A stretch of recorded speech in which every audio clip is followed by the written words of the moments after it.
Hi, welcome to the Public Works Pipeline. I'm your host, Mike McKeon. I'm also the chair of the Public Works Committee.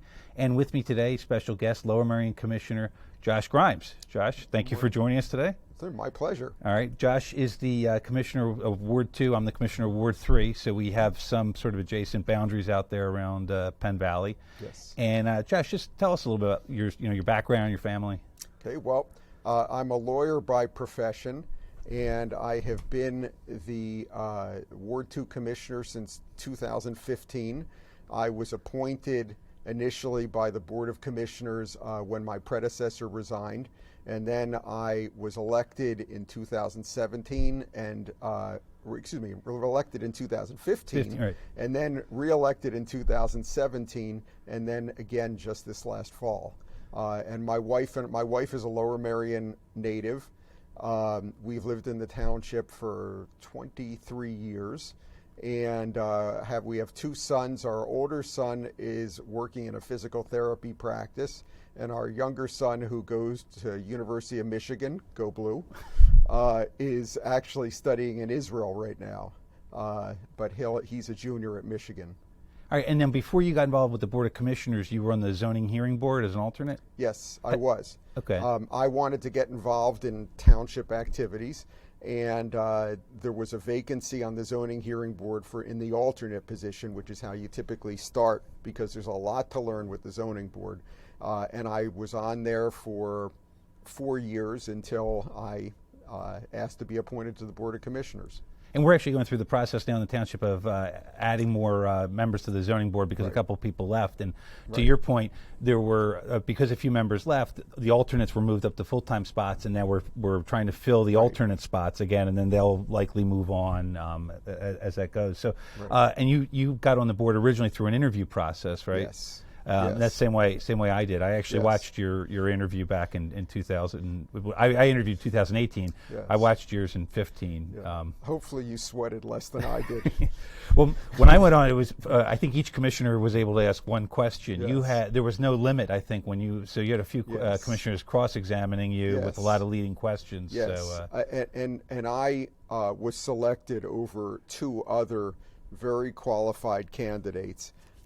And because the board is a political process, and this isn't a political program, but I am the first Democratic commissioner in Ward 2, and I replaced a Republican. There was particularly a lot of questioning.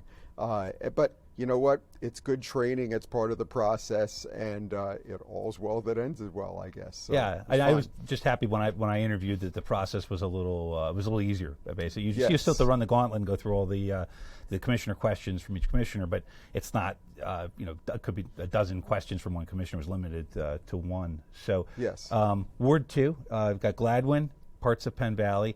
Aside from lawn signs throughout Conshohocken State Road, what else is in Gladwin? Well, Gladwin, it's an interesting, part of the township, which of course is what every commissioner says.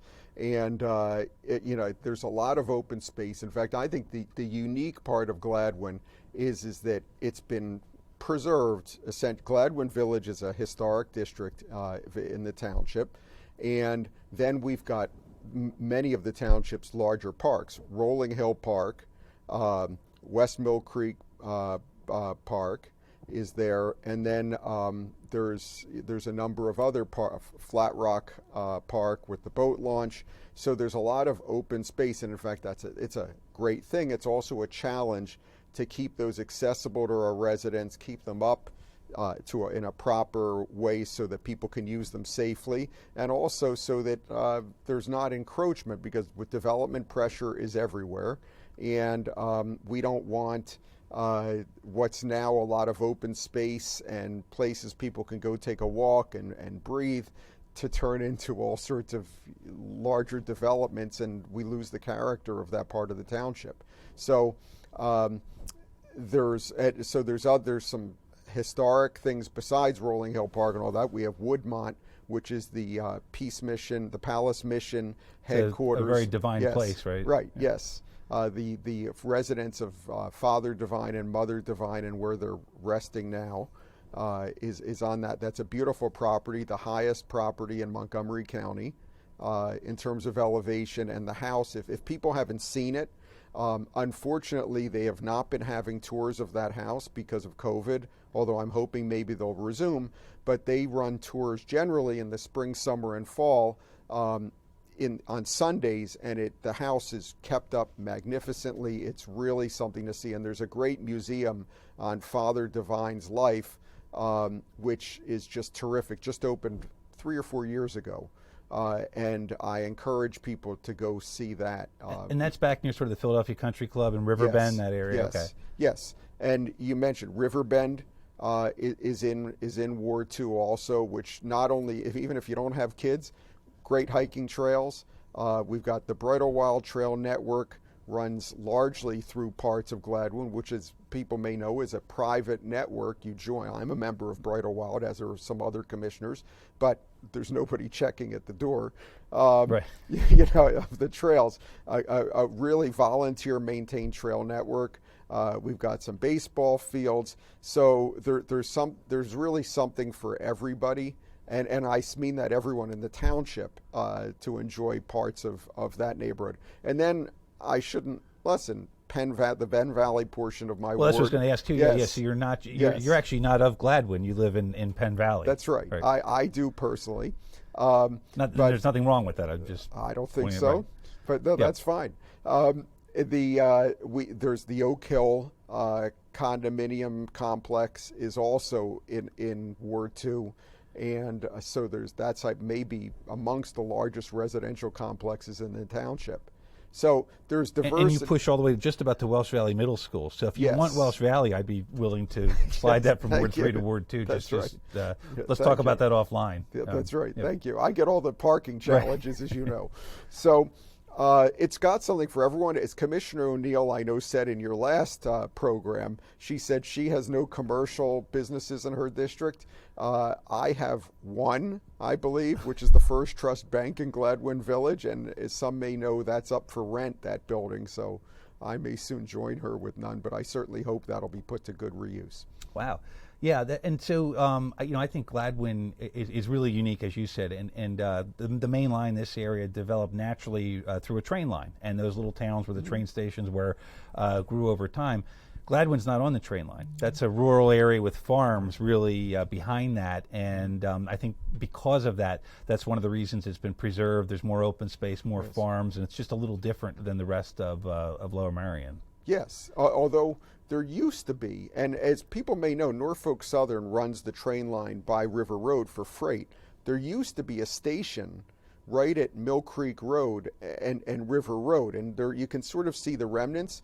And that station has an interesting sort of history as to it dropped people off not only who lived in that area, but also there was an asylum right off of Mill Creek Road near River Road, which the remnants are still there, where people would take the train and go to the asylum. And then also some people may know of the historic Gladwin Jewish Cemetery, which is sort of hidden away there, and it's a Class 1 historic resource for the township. But people used to take the train with their relatives' remains, get picked up by a horse and carriage hearse, and then at the train station over by River Road, and then taken up the hill to be buried. Wow. No, that's amazing. Yeah, and the Jewish cemetery that you mentioned, a lot of steps have been taken though to try to preserve that recently, right? I mean, that's nice that that some of these things are old, and we are still doing our best to really try to make sure they don't go away and they're preserved. So that's the cemetery, and I'm guessing a lot of people have never been there because it's landlocked. Right. But the Beth David Synagogue has worked with it. It's a separate nonprofit, but the synagogue is right there, so they've kind of taken the lead. They've preserved it. They fixed it up to the point where parts of it are just. It's an incredible asset to be seen. It's a little hard to get there. You have to know how to find it, and you sort of go through some private properties to get there. But they've done a terrific job with it, and it's a something where people can learn. I think the last burial there was before World War II, but that might have been only like one and then before that there hadn't been one for years before that. So now your constituents in Penn Valley, Gladwin, what do you do to stay in touch with them? Well, So I'm very active participant in the Gladwin Civic Association. In fact, I would say in my 6.5, almost 7 years as a commissioner, I've probably missed 1 meeting, 2 meetings in all that time. Penn Valley Civic, on occasion, I have participated. Penn Valley Civic tends to be more focused on Commissioner Bernheim's ward and other areas towards Montgomery Avenue. They've also been having meetings on Wednesday nights lately, Yes, which conflict yes, with the commission. yes, not, they do. not that there's anything Yes. wrong with that, but there's Right. we can't get to Right. both meetings at the same time. Yes, but I've been less active with that because there's less of my area. Then I send out, maybe less frequent than other commissioners, but some newsletters on an as-needed basis. So if something comes up in the ward that people need to know about, I communicate. And certainly people are free to reach out to me, and many of them do, just like other commissioners. And to reach out to you, should they use your township email address? Yes. Okay. Yeah, that's fine. And I'm sure that's going to come up on the screen now, so you don't have to actually say what it is. Right. One note, too, you mentioned the Penn Valley Civic. They're doing an event tentatively scheduled at the Belmont Hills Library, which is also the library for Penn Valley. April 30th, it's a dedication for a monarch butterfly garden. And the monarch butterflies are these pollinators that, tiny, but they travel thousands and thousands of miles, and they need these little way stations to recharge. So that'll be April 30th is the tentative date. So we're going to have to cut to a break soon, but I wanted to just ask you, we'll start on this topic, building and planning. What's your position with building and planning? So I am chair of the Building and Planning Committee. I had been co-chair, vice chair, and co-chair for previously. And building and planning deals with all of the real estate development in the township. Big and small comes before the committee. Historic items, really in this day of all sorts of development and development pressures, the committee is involved in all of that. Yeah, I mean, a lot going on. So we're going to have to wrap up Section 1 right now, but please stick around. We'll come back with Section 2 with Commissioner Grimes in a couple minutes.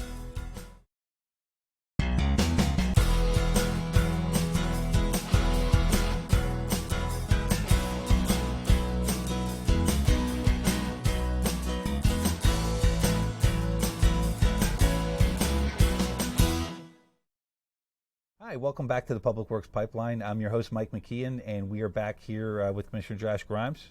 Josh, thanks for sticking around for segment 2. My pleasure. Okay. Before we get into more questions here, I do have a little PSA coming up in April. The first of 2 free spring cleanup weekends is Saturday, April 9th, Sunday, April 10th at the Kegel Complex. That's 1300 North Woodbine Avenue in Penn Valley. It's also known as the Dump.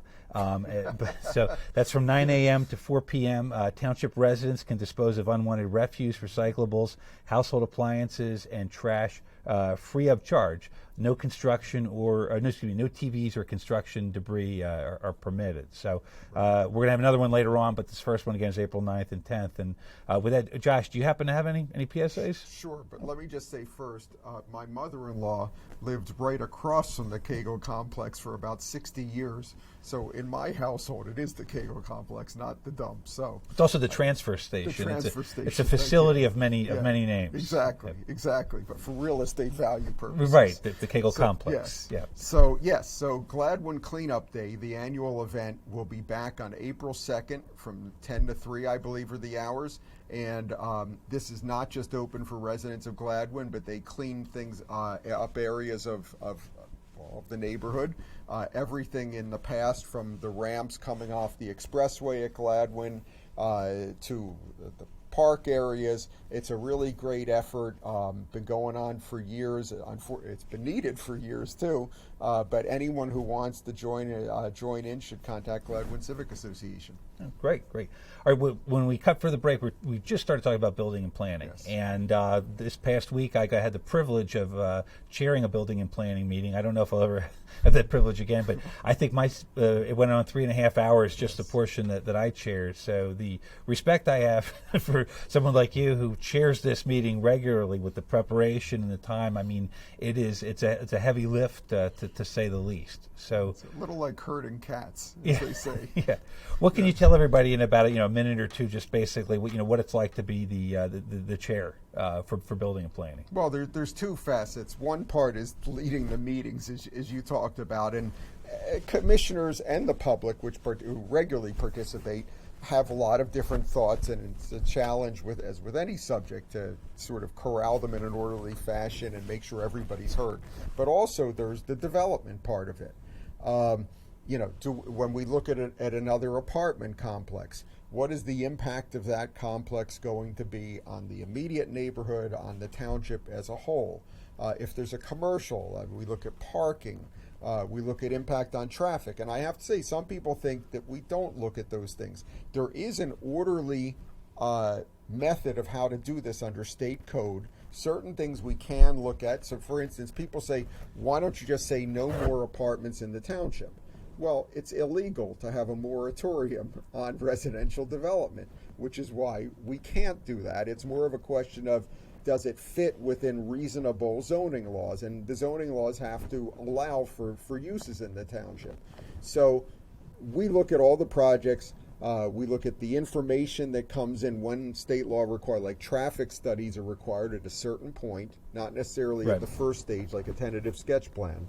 But we look at that information, we digest it, make comments, take resident input, see what makes sense. We do that with small projects. We do that with large projects. So the challenge of the committee chair is to try and become familiar with everything and reserve my input to when it's needed. I defer to the ward commissioners very often and give them a lot of deference for what they think is appropriate. But then we have projects like the Bala Plaza projects, which we're looking at now, which will have an impact for years, that more commissioners get involved, and certainly the committee is more active. Yeah, and I think you and I are both lawyers. One thing that we I think appreciate is we're really limited within the confines of the law of what you can do and what you can't do. And Yes. Pennsylvania law, in a lot of ways, is pretty development friendly. Yes. So, like you said, you can't just say, "Hey, let's have a moratorium now. No more residential development." There are certain definitely limitations that we have to follow. So River Road, okay, I think that's a really cool, unique area in the township in Gladwin. What's going on in River Road recently that you've been involved with? The latest, yeah. River Road has, as you said, very unique, very special part of the township, both for the people who live there and also for our residents because of Flat Rock Park and the boat ramp. And some people may not know that you can actually take a walk down the Flat Rock Dam. Next to the train tracks, there's a path, and Flat Rock Dam is itself something special to see. So a lot going on down there. Most recently, about a year ago, we put in speed humps because people were using River Road as a way to get on the expressway when the expressway's jammed up, and the speed humps have done their job. Because the houses on River Road are so close to the road, speed limit's 25 there, but people were doing a lot more than that. Of course, nobody who's watching this program was, but a lot of other people were. Well, I heard stories, they're trying to beat the train. The cars could be going 70, 80 miles an hour into 25. Yes, so, exactly. So we put speed humps in, and they've worked terrifically to slow things down. Unfortunately, we had flooding there this last fall from the hurricane, where some of the houses were literally underwater. The VFW post was literally underwater, and the rebuilding is an ongoing process. The VFW is raising money. In fact, I know they have a fundraiser coming up very shortly. It's an integral part of the community, and they've been out of the post because they're basically rebuilding that building. The same with especially the older houses. Newer zoning codes require your house to be built with nothing where it could be underwater in a normal flood. But the older houses it was horrible. So we had some elected officials, because our first thing after the hurricane, first of all, township crews were right down there, did a terrific job. We had Representative Mary Jo Daley came down with me. Senator Amanda Capoletti came down with me. Congresswoman Madeline Dean came down and looked, toured the area, talked to residents, because we needed federal funds, which we got. To help people rebuild, and that's an ongoing process. One of the things when you live right next to the river is it floods, and also with global warming all over the township, we have a lot more flooding and stormwater issues. So, this was really from Hurricane Ida. That was, I think, really unprecedented too. The magnitude of it. It was unprecedented. But it's River Road not only is next to the river, but it's downhill. Right. And so everything flooded down there, and it was just and came together. So the residents there are very resilient. Quite frankly, the new houses that are being built are still being built, and they're getting great prices for them. But it's an ongoing effort still to rebuild from the hurricane. So. And behind the scenes on that, with the speed humps, Public Works was involved with the installation of that, and also Lower Marines Public Works team was out there after the storm, heavily involved in the cleanup, flood remediation, and then Lower Marines Public Works Department actually assisted other neighboring townships who just didn't have the help to recover from the storm. So it was a really active time. One of the big land development projects we saw recently was a parcel on Monk Road. I think it was at one point it was called Lyndon Hale. Yes. Monk Road, is that named after Art Monk, or do you know where that came out? That's right. But what can you tell us about this? It's a 67-acre parcel. I think it's 68, 69. So this is the estate known as the Lyndon Hill estate that was built for the Dorrance Campbell Soup family, the Dorrances. And the current owner has had the house on the market at a very significant price, but was not able to sell it at the price he requested. So he put in applications to develop it. Now, there's a good example of where it became incumbent upon the township using our historic preservation laws, because that property, if people haven't seen it, even from what you can see on the street, magnificent orchards, pastures, French chateau, just magnificent. And the first application was to put a 173-unit continuing care facility there, aka a nursing home. And that didn't fly with the residents who care about their block, but also it would have changed the whole fabric of that community and also of the property. So through a series of like 3 or 4 years, the owner put out an application to put 3 new homes on the property, and then 4 homes in the existing estate homes that's there. And the township approved that, because the homes are going to be out of the main view, the view shed, which is really what people see from Monk Road of that property. We're also getting new walking paths down by Mill Creek Road for people who like to right now take their lives in their hands by running over there, and also along a dangerous portion of Monk Road. So we preserve the open space largely. Half of it's going to be preservation area. Preserve the open space, preserve the historic resource, but it's a good example of how residents and the township can use our historic preservation laws to prevent excessive development. And it was really, I'm glad the owner can do what he applied to do. The residents, the neighborhood stays the same, and was if it happens the way it's supposed to, is a win-win for everybody. That's what you said. The neighborhood stays the same. I think that the plans keep in character with what's there already. And if people are not familiar with that project, I mean, it's like a massive, almost a forest back there too. You have the homes, but it's just a huge parcel overall. One other development you dealt with, and we only have about a minute left here, the Gladwin Acme. What can you tell us really quickly about that? So the Gladwin Acme, the Acme left it vacant, and a developer came in and is going to be putting a new market, McCaffrey's, which is going to open within a year.